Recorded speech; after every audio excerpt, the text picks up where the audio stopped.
Assalamualaikum warahmatullahi wabarakatuh. Saya Satrio Dinugraha dengan NIM F1C221036. Kali ini saya akan membahas materi tentang Islam menghadapi globalisasi. Daftar materi yang pertama, Islam menghadapi globalisasi. Yang kedua, ada kontribusi Islam dalam peradaban globalisasi. 1. Islam menghadapi globalisasi. Pendahuluan. Pada akhir abad ke-20 Masehi, kemajuan ilmu pengetahuan dan teknologi menghadapi lompatan spektakuler yang ditandai oleh kemajuan di bidang teknologi komunikasi dan informasi. Oleh karena itu, para ahli futurolog menyebut zaman sekarang sebagai era globalisasi atau era globalisasi informasi. Ditandai oleh era ini, maka menurut Alvin Toffler, peradaban manusia memasuki gelombang ketiga, yaitu gelombang informatika. Dua gelombang peradaban manusia sebelumnya adalah pertanian dan industri. Pada era ini, sumber kekuasaan dan kekuatan manusia tergantung pada penguasaan informasi, bukan lagi pada penguasaan sumber daya alam dan hasil produksi sebagaimana pada era pertanian dan industri. Dalam era gelombang informatika ini pula, lebih dari 60% pekerjaan bergerak dalam bidang jasa dan informasi. Dalam rangka revolusi komunikasi, maka muncul peralatan-peralatan teknologi komunikasi yang canggih, misalnya TV, komputer networks atau internet, video, CD, telepon global atau ponsel, dan sebagainya. Melalui instrumen-instrumen ini, peristiwa dan budaya atau peradaban yang muncul dan terjadi di suatu belahan dunia. Kemajuan ilmu pengetahuan dan teknologi yang merupakan anak kandung modernitas pada abad ke-19 Masehi dan era globalisasi informasi pada akhir abad 20 Masehi telah menyerbu dunia Islam. Kalau ilmu pengetahuan dan teknologi yang dikenal dengan masa modern dalam sejarah Islam masuk ke dunia Islam melalui pintu pendudukan Napoleon Bonaparte di Mesir, maka teknologi komunikasi dan informasi yang bermuara pada globalisasi menyerbu dunia Islam melalui berbagai pintu. Hal-hal ini selanjutnya menimbulkan tantangan-tantangan baru bagi peradaban Islam. Tantangan Islam menghadapi globalisasi. Pengertian peradaban sering dikacaukan dengan kebudayaan. Memang dalam beberapa pengertian terkadang pengertian peradaban lebih luas daripada kebudayaan. Namun sebaliknya, terkadang pengertian kebudayaan lebih luas daripada peradaban, tergantung dari sudut pandang mana melihatnya, apakah dari sudut pandang sejarah, sosiologi, antropologi, atau psikologi. Berangkat dari beberapa pengertian tersebut di atas, maka dapat dikatakan bahwa peradaban Islam adalah hasil perkembangan dan kemajuan kaum muslim yang meliputi nilai-nilai keislaman, peranata-peranata keislaman, adat tradisi, ide pemikiran, dan tugas-tugas kemanusiaan. Peradaban inilah yang menghadapi tantangan berupa rasionalisme, sekularisme, nasionalisme, toleransi, pluralisme, dan transformasi budaya yang merupakan nilai-nilai modernitas dan globalisasi.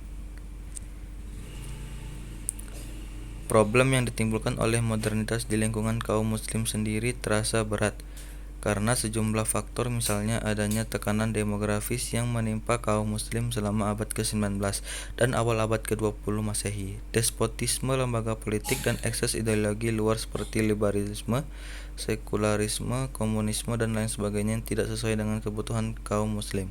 Dalam serbuan perubahan yang dicapai oleh Barat setelah dunia Islam lepas dari cengkeraman imperialisme, pemikiran Islam tidak memiliki sistem sumber daya atau kekuatan intelektual. Semuanya menumpuk di Barat dengan nama modernitas, sehingga di tengah kaum muslim muncul berbagai tindakan kekerasan sebagai wacana beberapa gerakan Islam kontemporer, dan ketercerabutan para petani dan penduduk kampung dari akar-akar budaya mereka. Ini menyebabkan mereka menjadi kaum proletar yang melakukan pekerjaan kasar di kota-kota.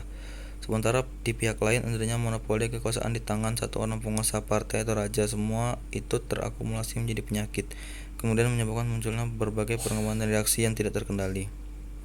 2. Kontribusi Islam dalam peradaban globalisasi. Tidak seharusnya Islam menutup diri dari fenomena globalisasi. Di sisi lain, selain menerimanya, kita juga perlu melakukan penyaringan terhadap beberapa aspek negatif, tambahnya dalam hal moral dan spiritual, dengan senantiasa mengkritisi setiap fenomena yang ada. Dengan begitu, selain Islam dapat memberi kontribusi terhadap berkembangnya peradaban manusia, Islam juga dapat mengarahkan agar peradaban tersebut bisa mengarah pada hal-hal yang lebih positif.